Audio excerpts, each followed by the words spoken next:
ராசிக்கார அன்பர்கள் நிறைய பேர் இந்த காலகட்டத்தில் ரொம்பவும் கஷ்டப்பட்டுட்டு இருக்கீங்க அப்படின்னு சொல்லலாம். இந்த கஷ்டங்கள்லேருந்து எப்போ வெளியே வரும் அப்படிங்கிறது அவங்களோட முதன்மை கேள்வியாக இருக்கும். ஏன்னா துரோகங்களை அனுபவித்து மனசு கல்லாகி போச்சு. பெரியவங்கக்கிட்ட, அதுவும் சொந்தத்திலேயே உறவினர்கள்கிட்ட நிறைய கஷ்டங்களை அனுபவித்து மனசு ரொம்ப ஒரு மாதிரி இலகின மனசாகி போச்சு. அந்த கல் போட சொன்னாங்க சார், அந்த பூஜை பண்ண சொன்னாங்க சார், இந்த கோயிலுக்கு போய்ட்டு சொன்னாங்க சார், எல்லாம் பண்ணியாச்சு சார், ஆனால் இன்னும் ஒரு சமநிலையும் ஒரு நார்மலான ஒரு சந்தோஷமும் எனக்கு கிடைக்கல சார் அப்படிங்கிறவங்க தான் இந்த துலாம் ராசிக்காரர்கள். துலாம் ராசிக்காரர்களுக்கு நிறைய கஷ்டங்கள் அனுபவிச்சிருந்தாலும் குலதெய்வத்தினுடைய அருள் இவங்களுக்கு எப்பவுமே பரிபூர்ணமாக இருக்குது. எங்கே சார் குலதெய்வத்தினுடைய அருள் இருக்குது, ஒன்றும் பெரிய அவுட்புட்டே கிடைக்கலையே, எது போனாலும் தடங்களாகவே இருக்குது அப்படின்னா, தசாபுத்தியும் உங்களுக்கு சேர்ந்து வேலை செஞ்சால் தான் குலதெய்வத்தினுடைய அருள் பரிபூர்ணமாக கிடைக்கிறதுக்கு வழிவகுக்கும். எந்த கோயிலுக்கு போனீங்கனாலும் ஃபஸ்ட்டு குலதெய்வத்தை கும்பிடுன்னு தான் சொல்லுவாங்க. ஆனால் இந்த துலாம் ராசிக்காரர்களுக்கு எது செய்தாலும் குலதெய்வத்தினுடைய அருளால் முன்னாடியே இன்டிமேஷன் கொடுத்துரும். இதை செய்யாது அப்படிங்கிற இன்டிமேஷன் கொடுக்கும். எங்கேயாவது போகும்போது ஒரு செவனை சொல்கிறதோ, இல்லை ஏதோ ஒரு வழிமுறைகள் மூலமாக உங்களுக்கு வந்து ஒரு ஹின்ஸ் மாதிரி கொடுக்குறதோ, இந்த மாதிரி நிறைய விஷயங்கள் இந்த துலாம் ராசிக்கே உண்டான ஒரு மிகப்பெரிய ஒரு விஷயம் அப்படின்னு சொல்லலாம். துலாம் ராசிக்காரர்கள் அடிப்படையான குணாதிசயம் சொல்கிறேன், ஃபஸ்ட்டு கேட்டுக்காங்க. துலாம் ராசியில் இருக்கிறவங்க சுக்கிரன் அதிபதி அப்படின்னு சொல்லுவாங்க. துலாம் ராசியினுடைய அதிபதி சுக்கிரன். சுக்கிரன்னா என்னது? லக்ஸூரியாக வாழ விரும்புவாங்க. வேலை செஞ்சால் இறங்கி வேலை செய்வாங்க, லக்ஸூரியாக இருப்பாங்க. வண்டி வாகனங்களுக்கு அதிக முக்கியத்துவம் உங்களுக்கு கொடுக்கக்கூடிய ராசி. வைரங்கள் அணிஞ்சிங்க அப்படின்னா உங்களுக்கு நல்ல ஒரு அடிப்படையிலேருந்தே ஒரு நல்ல ஒரு மேன்மைக்கு கொண்டு வர அளவுக்கு ஒரு நல்ல ஒரு அற்புதமான ஒரு விஷயம் நடக்க ஆரம்பிக்கும். துலாமுக்கு வைரம் அப்படிங்கிறது நார்மலாகவே வரக்கூடிய ஒரு நவரத்தினத்தில் ஒன்று. இந்த அழகு, கலை, சமநிலை, நியாயம், அன்பு, உறவுகள், இந்த மாதிரி ஒரு காரகன் வந்து சுக்கிரன் அப்படிங்கிறதுனால, இதுக்கான சொந்தக்காரன் யார்? சுக்கிரன் அப்படிங்கிறதுனால துலாம் ராசிக்காரர்கள் எப்போவுமே பொதுவாக எப்படி இருப்பாங்க அப்படின்னா, நல்ல மனம் கொண்டவர்களாக இருப்பாங்க. ஒரு குழந்தை மனம் மாதிரி இருக்கும். ஏன்னா அழகுக்கு அவர் தான், கலைக்கு அவர் தான், சமநிலை, நியாயம், அன்பு, உறவு, இது எல்லாத்துக்குமே சுக்கிரன் தான். ஸோ அப்போ உங்களோட குணாதிசயம் எப்படி இருக்கும்? நல்ல மனசு கொண்டவங்களாக இருப்பீங்க. நல்ல மனசுனா எது சார்? கொஞ்சம் செல்ஃபிஷாக இருக்கிற மாதிரி தான் தெரியும், ஆனாலும் மற்றவர்களையும் எதிர்பார்த்து ஒரு எது முக்கியம் அப்படிங்கிறத பார்த்து டேலி பண்ணி கொடுப்பீங்க. ஒரு வயிற்று பசியோடு ஒருத்தர் தான் அப்படின்னா, நீங்கள் சாப்பிட்லனா கூட மற்றவங்களுக்கு சாப்பாடு கொடுத்துருவீங்க. உங்களோட நண்பனுக்கு நிறைய உதவி செய்வீங்க, உறவினர்களுக்கு எக்கச்சக்கமாக உதவி செய்வீங்க. யாரையும் எளிதில் காயப்படுத்த விரும்ப மாட்டீங்க. இப்போ ராசியோட ப்ளஸ் பாயிண்ட்டே அதுதான். அனைவரிடமும் நல்ல உறவை வைத்துக்கொள்ள முயற்சிப்பாங்க. அழகு மற்றும் ஒழுங்கை விரும்புவாங்க. அழகாக இருக்கணும், அதே அளவு ஒழுக்கமாக இருக்கணும் அப்படிங்கிற மாதிரி இருப்பாங்க. நீதி உணர்வு அதிகமாகவே இருக்கும் இந்த ராசிக்காரர்களுக்கு. நீதி உணர்வுனா என்ன சார்? ஒரு விஷயம் எடுத்தோம் அப்படின்னா அதில் சரியாக நடந்துக்கணும். கடவுள் யாருக்கு தெரிஞ்சாலும் தெரியலனாலும் என் மனசாட்சிக்கு தெரியும் சார், நான் கரெக்டாக நடந்துக்கணும் அப்படிங்கிற மாதிரி இருப்பாங்க. பிறருக்கு உதவணும் அப்படிங்கிற எண்ணம் அதிகமாகவே இருக்கக்கூடிய ஒரு ராசி இந்த ராசி. குடும்ப உறவுகளை மதிப்பாங்க. குடும்ப உறவுகளுக்கு ரொம்ப முக்கியத்துவம் கொடுப்பாங்க. இந்த ராசிக்காரங்க இந்த விஷயங்கள் பண்ணாலும் சில விஷயத்தில் பலவீனங்கள் இருக்குது. எல்லாரையும் நம்பிவிடுவாங்க. எல்லாரையும் நம்புறது என்னது? குழந்த மாதிரி தான். யார் எது சொன்னாலும் அப்படியா சரிப்பா அப்படின்னு நம்பிடுவாங்க. அப்புறம் என்னது? அவன் ஏமாற்றிட்டா அதை நினச்சி ஃபீல் பண்ணுறது. முடிவு எடுக்கிறதுல தாமதம் செய்வாங்க. ஒரு விஷயம் எடுக்கிறதுல மாற்றி உங்களுக்கு தோண ஆரம்பிக்கும். கூட இருக்கிறவங்களாம் டென்ஷன் ஆகும். டே நீ என்ன மாற்றி பேசியாகிற, சொன்னால் ஒரு இதை சொல்லு அப்படிங்கிற மாதிரி ரொம்ப ஒரு மாதிரி டென்ஷன் பண்ணுவாங்க. ஒரு சமயத்தில் ஒரு மாதிரி பேசுவீங்க, ஒரு சமயத்தில் இன்னொரு மாதிரி பேசுவீங்க. அது மனசுக்கே உங்களுக்கு வந்து ஒரு ஆக்சிலேஷன் மைண்ட்லேயே இருப்பீங்க. மனதில் ஒன்றை வச்சுட்டு வெளியே வேறு ஒன்றை பேச மாட்டாங்க. இதனால் ஏமாற்றப்படுபவர்கள் நிறையா பேர். மனசில் ஏதாவது ஒன்று வச்சுட்டு வெளியே ஒன்று பேச மாட்டீங்க, ஓப்பனாக பேசிடுவீங்க. அதனால் என்ன பண்ணுறாங்க? ஏமாற்றங்கள். நிறைய பேர் உங்களை ஏமாற்றிடுவாங்க. பிறருக்காக தங்களை தியாகம் செய்யக்கூடிய நபர்களில் துலாம் ராசிக்காரர்கள் ஒருத்தர். ஒரு எக்ஸாம்பிளுக்கு சொல்கிறேன்னே, ஒரு 3 மகன்கள் இருக்காங்க. அதில் ஒருத்தன் துலாம் ராசிக்காரனாக இருக்கான். மற்றவன் செய்யாததை அவன் செய்வான். அவன் சொத்து அதிகமாக கொடுக்குன்னு நினைக்க மாட்டான், இது செய்யணும்னு நினைக்க மாட்டான். என் மனசுக்கு தோணுது, எங்களுக்கு செய்யணும்னு தோணுது அப்படிமா. ஆனால் மற்ற 2 பேர் இவனுக்கு ஆப்படிக்கிறதுக்குனே பார்ப்பாங்க. செய்கிறதெல்லாம் அவனை செய்ய வச்சுட்டு சொத்து பிரிக்கும் போது அது மட்டும் அவங்கள வந்து இது பண்ண சொல்லுவாங்க. இதே மாதிரி ஒரு 3 மருமகள் இருக்காங்கன்னு வச்சுக்கோங்களேன். அதில் ஒரு துலாம் ராசிக்காரங்கள் இருக்காங்கன்னு வச்சுக்கோங்களேன். எல்லா வேலையும் எடுத்து போட்டு செய்யும், எல்லாம் செய்யும். ஆனால் ஒரு இவங்களுக்குன்னு பாகங்களோ இல்லை பெற்றோர்கள் மூலமாக ஏதாவது பிரித்து கொடுக்குறாங்க அப்படின்னா மற்றவங்களோட இவங்களுக்கு கம்மியாக தான் கொடுத்துருப்பாங்க. செஞ்ச கணக்கெல்லாம் இருக்காது. இவங்க அதை எதிர்பார்க்கவும் மாட்டாங்க. ஏன் நீங்கள் மற்றவங்க செய்யலை அப்படின்னு தான் கேட்பாங்களே தவிர, இது செஞ்சதுக்கு அதிகமாக போட்டு கொடுன்னு நீங்கள் கேட்கக்கூடிய ராசியே கிடையாது. அந்தளவுக்கு ஒரு உன்னதமான ராசி இவங்க. இதுவரை இவங்கள் அனுபவித்த துரோகங்கள் அப்படின்னா, நண்பர்களால் ஃபஸ்ட்டு ஏமாற்றப்பட்டிருப்பாங்க. 2வது உறவினர்களால் சொத்து விஷயத்தில் பாதிக்கப்பட்டிருக்கலாம். காதலில் மனவேதனை சந்திச்சிருக்கலாம். தொழிலில் தாங்கள் வளர்த்தவர்களே எதிரியாக வந்து மாறி இருக்கலாம். ஒரு எக்ஸாம்பிளுக்கு நீங்கள் ஒரு தொழில் பண்ணிட்டுருக்கீங்க அப்படின்னா, உங்கள்கிட்ட வேலை செஞ்சவன் உங்கள் சொந்தக்காரனாக இருப்பான், நண்பனாக இருப்பான். ஆனால் அவனே போய் தனியாக ஒரு செட்டை போட்டு அட்டையை போட்டு நீங்கள் செஞ்ச அதே கம்பெனியை திருப்பி ஒரு சின்ன ஒரு இதாக ஆரம்பிச்சிருப்பான். சின்னதாக ஆரம்பித்தாலும் உங்களோட நம்பிக்கை துரோகத்தை இது பண்ணிட்டான்ல. ஸோ அது ஒரு பெரிய விஷயம் தானே. இவங்க செய்த நன்மைக்கு பதிலாக சிலர் தீமை செய்த அனுபவம் வாழ்க்கையில் பல முறை இவங்க வந்து சந்திச்சிருப்பாங்க, வந்திருக்கும். வாழ்க்கையில் நிறையா வந்திருக்கும். ராசிக்காரங்க தான் முன்னாடி சொன்னேன், துரோகங்கள் அதிகமாக சந்தித்த ராசி துலாம் ராசி. தற்போது சந்திக்கக்கூடிய பிரச்சனைகள் அப்படின்னு பார்க்கும்போது 2025 இறுதியிலிருந்து 2026 தொடக்க காலம் வரைக்கும் துலாம் ராசிக்காரர்களுக்கு நிறைய விஷயங்கள் நடந்துச்சு. அதற்கு பிறகு 2026 தொடங்கி 6 மாதம் ஆக போது இன்னும் அந்த பிரச்சனைகள் தீராமல் இருக்குது. அப்படின்னா பண விஷயம், வருமானம் இருந்தும் சேமிப்பு இல்லை சார். சேமிக்குன்னு நினைக்கிறேன் சார், ஆனால் ஏதோ ஒரு செலவு வந்து பண்ணுது, அது பண்ணியே ஆகணுங்கிற மாதிரி ஒரு கட்டாயம் ஆகி போயிடுது. அப்படியே இல்லையா, இல்லை பழகிட்டோமோ என்னமோ தெரியல, ஒரு 10,000 மீதியாக இருக்குது, 10,000 ஒரு 1,000 மீதியாக இருக்குன்னா கூட அதில் ஏதாவது ஒரு பொருள் வாங்க தோணுது. இல்லைனா ஏதாவது கூட்டிகிட்டு போய் அங்கிட்டே பிக்னிக் போகலாம், இங்கே பிக்னிக் போகலாம், டூர் போகலாம் அப்படிங்கிற மாதிரி தோணுது. இந்த மாதிரி தான் சார் போயிட்டுருக்கு அப்படிங்கிற மாதிரி இருக்கும். கடன் அழுத்தம், ஏற்கனவே வாங்கின கடனை அடைக்க முடியல, இனி இருக்கக்கூடிய கடனை எப்படி அடைக்கிறது அப்படிங்கிற மாதிரி ஒரு கேள்விக்குறியாக இருந்தது. கடன் எல்லாமே கொஞ்ச நாள் அடைச்சிருவீங்க, அதுதான் மிகப்பெரிய ஹைலைட்டு. செலவுகள் அதிகரித்தல், செலவுகள் அதிகரிக்குது அப்படின்னா ஒரு எக்ஸாம்பிளுக்கு சொல்கிறோம், ஒரு செலவு இருக்குது அப்படின்னா அந்த செலவு தேவையில்லாத செலவாக தேவை இருக்கிற செலவான்னு கால்குலேட் பண்ணுறது அளவு கூட உங்களுக்கு வந்து ஃப்ரீ மைண்ட் இருக்காது. படப்படப்படப்படன்னு உங்களை வந்து செலவு பண்ண வச்சுட்டே இருக்கும். அது இந்த காலகட்டத்தினுடைய தசாபுத்தினுடைய அமைப்பு அப்படின்னு கூட சொல்லலாம். ஃபஸ்ட்டு உங்களுடைய ஜாதகத்தை செக் பண்ணும், பிறந்த தேதி, பிறந்த நேரம், பிறந்த ஊர் கால்குலேட் பண்ணி பாருங்கள். லோக்கல் ஒரு ஜோதிடர் எடுத்து கொடுத்து சார் இது எப்படி இருக்குது, என்ன தான் நடக்குது, ஒரு தெளிவாக சொல்லுங்கள் அப்படின்னு சொல்லுங்கள். இல்லை சார் லோக்கலில் எனக்கு செட் ஆகலை அப்படிங்கிறீங்க மட்டும் கீழே ஒரு நம்பர் கொடுத்துருக்கேன், பிரபல ஜோதிடருடைய நம்பர். ஃபோன் பண்ணி நீங்கள் வந்து பேசி தெரிஞ்சுக்கலாம். பிரபலமான ஜோதிடர், ஒரு விவிஐபி ஜோதிடர், ஆக்டர்ஸ்க்கு, அரசியல்வாதிகளுக்கு மட்டுமே ஜோதிடம் பார்க்கக்கூடியவர். ஸோ நம்மளோட வேண்டுகோளுக்கு இணங்க நம்மளுக்கு வந்து நம்பர் கொடுத்துருக்காரு. உங்களுக்கு இதை நீங்கள் அட்வர்டைஸ்மெண்ட்டாக எடுத்துட்டாலும் சரி, ப்ரொமோஷனாக எடுத்துட்டாலும் சரி, அது உங்களோட விருப்பம் தான். அப்பாயின்மெண்ட் பேசிஸில் மட்டும்தான் ஜோதிடம் பார்ப்பாங்க, வெயிட் பண்ணி தான் ஜோதிடம் பார்க்குற மாதிரி இருக்கும். அதுக்கு தகுந்த மாதிரி தான் ஃபீஸஸ் இருக்கும். உங்களுக்கு வேணுங்கிறவங்க மட்டும் நீங்கள் ட்ரை பண்ணிக்கோங்க. ஏன்னா அக்யூரேட்டாக இருக்கும். ஏன்னா அவ்வளோ அக்யூரேட்டாக இருக்கிறதுனால தான் மிகப்பெரிய பிரம்மாண்ட அரசியல்வாதிகளும் இன்றைக்கி நீங்கள் ரொம்ப வியப்பாக பார்க்கக்கூடிய பல அரசியல் பிரமுகர்களும் நிறைய பேர் அவர்கிட்ட தான் ஜோதிடம் பார்த்துட்ருக்காங்க. உங்களுக்கு வேணும்னா நீங்கள் வந்து பயன்படுத்திக்கலாம். அதே போல் இந்த ராசிக்காரர்கள் குடும்ப விஷயத்தில் கணவன் மனைவி கருத்து வேறுபாடுகள் கொஞ்சம் அதிகமாகவே இருக்கும். உறவினர் தலையீடு, குழந்தைகள் தொடர்பான கவலை, இது எல்லாமே உங்களுக்கு இருக்கும். அந்த கவலை எல்லாமே இனிமேல் பிரச்சனை எல்லாமே நீங்கள் சந்தோஷம் இனிமேல் இருக்கும், மகிழ்ச்சியாக இருக்கும். குழந்தைகளுக்கு அது வாங்கி தரலாம், இது வாங்கி தரலாம், பணம் வர ஆரம்பிக்கிறது, இனிமேல் சந்தோஷமாக இருக்கலாம், நீண்ட ஆயுளோடு இருக்கலாம், உடல் ஆரோக்கியத்தோடு இருக்கலாம். இதுதான் இனிமேல் நடக்குங்க. இந்த விஷயங்கள் இனி வாழ்க்கையில் சந்தோஷம் மட்டுமே நடக்கும். அதை நீங்கள் மைண்ட் ஞாபகம் வச்சுக்கலாம். தொழிலில் உழைப்புக்கு தகுந்த மதிப்பு கிடைக்காத நிலை இப்போ இருக்குது. பதவி உயர்வு தாமதமாக கிடச்சிருக்கு. தொழிலில் போட்டி போயிட்டுருக்கு. மனநிலை உங்களுக்கு எப்படி இருக்கும், அதிக யோசனையில் போயிட்டுருக்கு. இத்தனையும் இருந்தால் எப்படி இருக்கும் மைண்டு, அப்படியே யோசிச்சுட்டே தானே இருக்கும். தூக்கம் இல்லை, எதிர்கால பற்றின பயம் வந்துருச்சு. இது எல்லாமே இந்த காலத்தில் உங்களுக்கு நடந்துகிட்ருக்கு. இவங்களுக்கு யாரால் தெரியுமா ஆபத்து? பொதுவான ஜோதிட பார்வையில் மட்டும் நான் சொல்கிறேன் கேட்டுக்காங்க.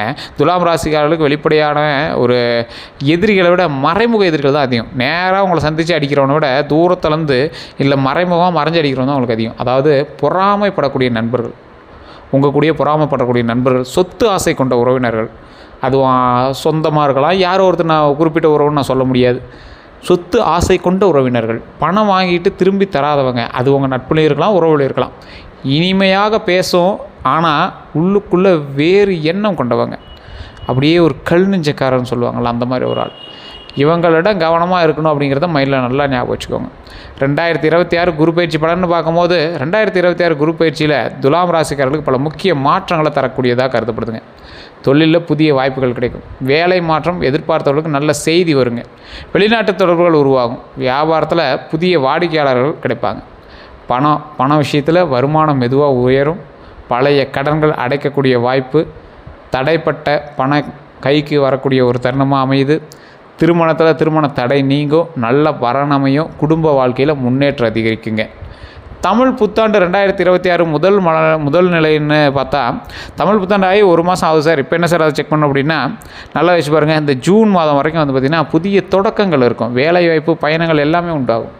ஜூலை டு செப்டம்பரில் பண வரவு அதிகரிக்குங்க. கொஞ்சம் ஸ்லோவாக தான் இருக்கும், ஆனால் ஓரளவுக்கு பரவாயில்லையாகவே இருக்கும். நீங்கள் எதிர்பார்த்த அளவுக்கு இல்லைனாலும் ஓரளவுக்கு இருக்கும். உங்களை வந்து சாட்டிஸ்ஃபை பண்ணுற அளவுக்காக இருக்கும். குடும்ப மகிழ்ச்சி உண்டாகும். வீட்டில் சுப நிகழ்ச்சிகள் நடக்கும். அதனால் உங்களுக்கு மைண்டு வந்து கொஞ்சம் கிளியரன்ஸ் இருக்கும். அந்த வேலையிலேயே உங்களுக்கு வந்து மைண்டு போடுற மாதிரி இருக்கும். அக்டோபர் டு டிசம்பரில் சொத்து யோகம் உண்டாகுது. நீங்கள் சொத்து வாங்கணும்னு ஆசைப்படுறீங்க, இல்லை சொத்து சம்மந்தப்பட்ட விஷயங்களில் வந்து நீங்கள் ஈடுபடுறீங்க, இல்லை சொத்து விஷயத்தில் வீடு கட்டுறீங்க, இல்லை சொத்தில் ஏதாவது ஒரு ஆல்ட்ரேஷன் பண்ணுறீங்க, கரை கட்டுறீங்க, வீடு விவசாயம் பண்ணுறதுக்கு ஆரம்பிக்கிறீங்கன்னா அந்த மாதிரி யோகங்கள் உண்டு. வாகன யோகம், 2 வீலர் வாங்கலாம், எலக்ட்ரிக் வண்டி வாங்கலாம், கார் வாங்கலாம், இந்த மாதிரி உண்டு. பதவி உயர்வுமே உண்டு. பதவி உயர்வு வந்து பெரிய ப்ரமோஷன்ஸ் வந்து தசாபுத்தி பொறுத்தான் வாய்ப்புகள் உண்டு அப்படிங்கிறத மென்ஷன் பண்ணிக்கிறோம். பதவி உயர்வுக்கான வாய்ப்புகள் இருக்குது அப்படிங்கிறத மட்டும் சொல்லலாம்.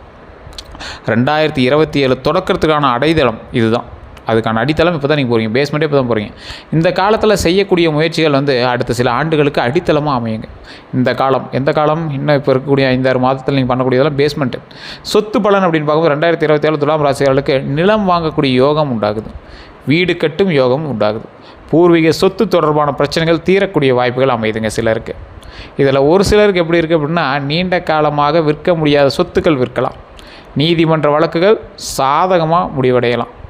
வண்டி வாகன பலன் அப்படின்னு பார்க்கும்போது 2026 புதிய இருசக்கர வாகனம், கார் வாங்கக்கூடிய வாய்ப்பு, பழைய வாகனத்தை வந்து மாற்றக்கூடிய யோகம் இருந்தாலும் அவசர வேகத்தை தவிர்த்துக்காங்க. புதிய வண்டி வாங்குறீங்க, கார் வாங்குறீங்க அப்படின்னா அவசர வேகமாக தவிர்த்துக்காங்க. வாகன பராமரிப்பில் கவனம் தேவை, ரொம்ப எச்சரிக்கையாக கவனமாக பண்ணணும். திருமண வாழ்க்கை அப்படின்னு பார்க்கும்போது திருமணமானவர்களுக்கு புதிய புரிதல் அதிகரிக்கும். இத்தனை நாள் நம்ம தப்பாக புரிஞ்சிட்டோம், இவனை தான் சரியாக இருக்கான் அப்படிங்கிற மாதிரி புரிதல் ஏற்படும். பழைய பிரச்சனைகள் குறையுங்க. பழைய பிரச்சனைகள்லாம் எந்த மாதிரி பிரச்சனைகள்? தேவையில்லாத உங்களுக்கு இருந்த சந்தேகங்கள், அவர் மேலே இருந்த ஒரு பயம், இது எல்லாமே குறைய ஆரம்பிக்கும். திருமணம் ஆகாதவங்களுக்கு நல்ல வரன் அமையும். இந்த காலகட்டம் உங்களுக்கு ஒரு அற்புதமான காலகட்டம். தடைப்பட்ட பேச்சுகள் மீண்டும் தொடங்கக்கூடிய ஒரு காலகட்டமாக அமையுது. குழந்தைகள் தொடர்பான பலன் அப்படின்னு பார்க்கும்போது குழந்தைகளின் கல்வியில் முன்னேற்றம் உண்டாகும், வெளிநாட்டு கல்வி வாய்ப்பு உண்டாகும், குழந்தைகள் மூலம் மகிழ்ச்சி உண்டாகுங்க. குழந்தைகள் மூலம் மகிழ்ச்சினா எந்த அளவுக்கு மகிழ்ச்சியாக இருக்கும் அப்படின்னா, தொழில் மற்றபடி எந்த ஒரு விஷயமா இருந்தாலும் அதில் வந்து முன்னேற்றம் காணப்படும் ஒரு விஷயமாக அமையுதுங்க. உடல் நலம் அப்படின்னு பார்க்கும்போது கவனிக்க வேண்டியதுன்னு பார்த்தா முதுகு வலி, கழுத்து வலி, சர்க்கரை அளவு, உடல் எடை, யோகா மற்றும் நடைப்பயிற்சி நன்மையை தருங்க. இது எல்லாமே ரொம்ப அற்புதமான நன்மையை தரும். அடுத்த 12 நாட்கள் எப்படி இருக்கும் அப்படின்னா, 1 to 3 நாளில் மன அழுத்தம் குறையும், நல்ல தகவல் வருங்க. 4 to 6 பண வரவு கிடைக்கும், பழைய நண்பரை வந்து சந்திக்கக்கூடிய வாய்ப்பு உண்டுங்க. குடும்பத்தில் மகிழ்ச்சி உண்டாகும், நிலுவையில் இருந்த வேலை முடியுங்க. ஏதாவது ஒரு வேலை பெண்டிங்கில் இருக்குது, தொழில் பண்ணும்போது இந்த வேலை இருந்துச்சு சார், அது கொஞ்சம் பெண்டிங்கில் இருக்குது அப்படின்னா அதெல்லாம் கொஞ்சம் கம்ப்ளீட்டாக முடிய வரைகிறதுக்கு வாய்ப்பு உண்டு. 10 to 12வது நாளில் புதிய வாய்ப்பு உண்டாகுதுங்க. புதிய வாய்ப்புனா எந்த மாதிரி வாய்ப்பு? நீங்கள் எதிர்பார்த்து காத்திருந்த வாய்ப்பாக இருக்கலாம், இல்லை உங்களையே வந்து டைவர்ட் பண்ணக்கூடிய அளவுக்கு ஒரு புதிய வாய்ப்பாக இருக்கலாம். தொழிலில் முன்னேற்றம் அடைவீங்க, முக்கியமான ஒரு முடிவுகள் எடுக்கிறதுக்கான ஒரு அற்புதமான காலகட்டமாகவும் அமையுது. துலாம் ராசிகளுக்கான முக்கியமான செய்தி அப்படின்னா, இந்த ராசிக்காரங்க அனுபவித்த கஷ்டங்களை உங்களது பலவீனத்தை அல்ல, அதாவது இத்தனால் நீங்கள் அனுபவித்த கஷ்டங்கள்லாம் உங்களோட பலவீனத்தை அல்ல, வலிமைப்படுத்த உங்களுக்கு வந்து பல தடைகள், ஏமாற்றங்கள், நம்பிக்கை துரோகங்கள் இருந்திருந்தாலும் 2026 தமிழ் புத்தாண்டுக்கு பிறகு வாழ்க்கையில் மெதுவான முன்னேற்றமும் நிலைத்தன்மையும் வளர்ச்சிக்கான வாய்ப்புகள் அதிகரிக்கும் அப்படிங்கிறது ஒரு பாரம்பரிய ஜோதிட கருத்துக்களாக கூறப்பட்டாலும், பொறுமை, திட்டமிடல், பண ஒழுக்கம் மற்றும் சரியான முடிவுகள் உங்களோட முன்னேற்றத்திற்கு முக்கிய பங்காற்றும் அப்படிங்கிறது மைண்டில் நல்லா ஞாபகம் வச்சுக்கோங்க. இந்த ராசிக்காரங்களுக்கு ஒரு 3 விஷயம் மட்டும் நான் மெயினாக சொல்லணும். இந்த ராசிக்காரங்க திருமணம் ஆகாமல் இருக்கிறவங்களாக இருந்தாலும் சரி, அல்லது திருமணம் முடிந்து சண்டை சச்சரவோடு இருக்கக்கூடிய ராசிக்காரங்க இருந்தாலும் சரி, துலாம் ராசிக்காரங்களுக்கு மெயினாக நான் சொல்கிறேன். இந்த ராசிக்காரங்க திருச்செங்கோடு அப்படிங்கிற ஊர் இருக்குது. இது எல்லா வீடியோலையும் நான் சொல்கிற விஷயங்கள் தான். இந்த கோயிலுக்கு கண்டிப்பாக போயிட்டு வாங்க, மிகப்பெரிய நன்மை உண்டு. திருமணம் ஆகாமல் இருந்தவரும் சரி, திருமணம் ஆடையும் சரி. இந்த கோயிலில் ஒரு விசேஷமான சில விஷயங்கள் இருக்குது. என்ன அப்படின்னா, இந்த கோவிலில் திருமணம் ஆனவங்க ரெகுலராக போய் மாலை மாற்றுவாங்க, அதாவது தம்பதி சமேதராக போய் மாலை மாற்றுவாங்க. அங்கே இருக்கக்கூடிய அர்த்தநாரீஸ்வரர் சிலை சக்தியும் சிவனும் சேர்ந்து உள்ள சிலையாக அமைஞ்சிருக்கும். அங்கே இருக்கக்கூடிய வேலவன் சிலை செங்கோட்டு வேலவன் அப்படின்னு சொல்லுவாங்க, அதாவது திரு செங்கோடு வேலவன் அப்படின்னு சொல்லுவாங்க. அங்கே வந்து மேலே உச்சி பிள்ளையார் இருக்கார். இப்போ யார் யார் வந்துட்டாங்க? சிவன், பார்வதி, விநாயகர், முருகர் 4 பேரும் குடும்ப சமேதர்களாக காட்சியளிக்கக்கூடிய ஒரு ஸ்தலம். அந்த ஸ்தலத்தில் போய் திருமணமானவங்க குழந்தைகளுக்காக வேணாலும் சரி, அல்லது திருமண பிரச்சனைகள் தீரணும்னு வேணாலும் சரி, அல்லது திருமணம் ஆகணும்னு வேணாலும் சரி, அற்புதமான ஒரு ஸ்தலம். இந்த ஸ்தலத்துக்கு போயிட்டு வாங்க. அந்த 1200 படிக்கட்டுகள் இருக்கும். படிக்கட்டு எப்படி சார் ஏற முடியுமான்னு கேட்டால், வண்டி வாகனங்களும் மேலே போகுது, ரோடே இருக்குது, கோயிலுக்கே பஸ் இருக்குது. சைடில் போனீங்க அப்படின்னா அந்த படிக்கட்டு வழியாக போகும்போது 60 அடி பாம்பு சிலை இருக்கும், அதுக்கு பூஜைகள்லாம் நடத்தப்படுது. அந்த இடத்துல போய் வழிபட்டுட்டு வாங்க. ரொம்ப அற்புதமான ஒரு இடம், அற்புதம்னா அற்புதம், அவ்வளோ பெரிய சக்தி வாய்ந்த இடம். வெள்ளை தசபாசானத்தால் செய்யப்பட்ட சிலைகள். அர்த்தநாரீஸ்வரருக்கு முகம் காட்ட மாட்டாங்க, முகம் வந்து அப்படியே சாஃப்டாக இருக்கிற மாதிரி மொழுகுன மாதிரி இருக்கும். வேலவருக்கும் அதே மாதிரி மொழுகுன மாதிரி இருக்கும். ரெண்டுமே வெள்ளை தசபாசானத்தால் செய்யப்பட்டது. அர்த்தநாரீஸ்வரருக்கு பூஜை பண்ணும்போது ஒரு கால் மட்டும் அந்த துணியை அப்படியே லைட்டாக தூக்கி காட்டுவாங்க, காலில் கொலுசு இருக்குது பாருங்கள் அப்படின்னு காட்டுவாங்க. அது அங்கே இருக்கக்கூடிய மரபு, இறைவனை பார்த்து வணங்குறதுக்கான ஒரு முக்கியமான மரபாக அந்த இடத்துல கருதப்படுது. அவ்வளோ அற்புதமான ஒரு ஸ்தலம் அர்த்தநாரீஸ்வரர் ஆலயம். மிகப்பெரிய சக்தி வாய்ந்த ஸ்தலம், மிகப்பெரிய ஆன்மீக ஸ்தலம் அப்படின்னு சொல்லுவாங்க. இந்த இடத்துக்கு போயிட்டு வந்தீங்க அப்படின்னா கண்டிப்பாக திருமண ரீதியான பிரச்சனைகள் தீரும், குழந்தை பேர் இல்லாத குழந்தை பேர் உண்டாகும், திருமணம் ஆகாதவங்க திருமணம் நடக்கும். அதே போல் குழந்தை பேருக்காக மட்டுமே வேண்டிகிட்டு இருக்கிறவங்க இந்த கோயிலுக்கு போயிட்டு வாங்க. மேல்மலையனூர் திருவண்ணாமலை வழிபட்டுட்டு மேல்மலையனூர் அங்காள பரமேஸ்வரி கோயிலுக்கு போய் வழிபட்டுட்டு பழனியில் இருக்கக்கூடிய திரு ஆவினங்குடி அப்படிங்கிற கோயில் கீழே இருக்குது. அந்த திரு ஆவினங்குடியை போய் வழிபட்டு அதுக்கப்புறமேட்டு நடந்தே போனீங்கன்னா சும்மா பக்கத்துலேயே தான் இருக்குது. நடந்து முன்னாடி போனீங்கன்னா அந்த பழனி மலை ஏறலாம். பழனி மலை ஏறி பால தண்டாயுதபாணி வணங்கலாம். செவ்வாய்க்கிழமையில் போனீங்க அப்படின்னா உச்சிகால பூஜை நடக்கும். அந்த இடத்துல போய் சாமி வழிபட்டு விபூதி கொடுப்பாங்க. சுவாமி மேலே தரணும் விபூதி, சந்தனம் கொடுப்பாங்க, பஞ்சாமிர்தம் எல்லாமே கொடுப்பாங்க, பால் கொடுப்பாங்க. அதெல்லாம் நீங்கள் வாங்கி வழிபடும்போது ரொம்ப ஒரு விமோச்சனமான ஒரு விஷயத்தை வந்து நீங்கள் அடைஞ்ச மாதிரி இருக்கும். வாழ்க்கையில் இப்படி ஒரு விஷயங்கள் இருக்குது அப்படிங்கிறது இப்போ தான் சார் பார்க்குறோம் அப்படிங்கிற மாதிரி இருக்கும். இந்த கோயிலுக்கு கண்டிப்பாக போயிட்டு வாங்க.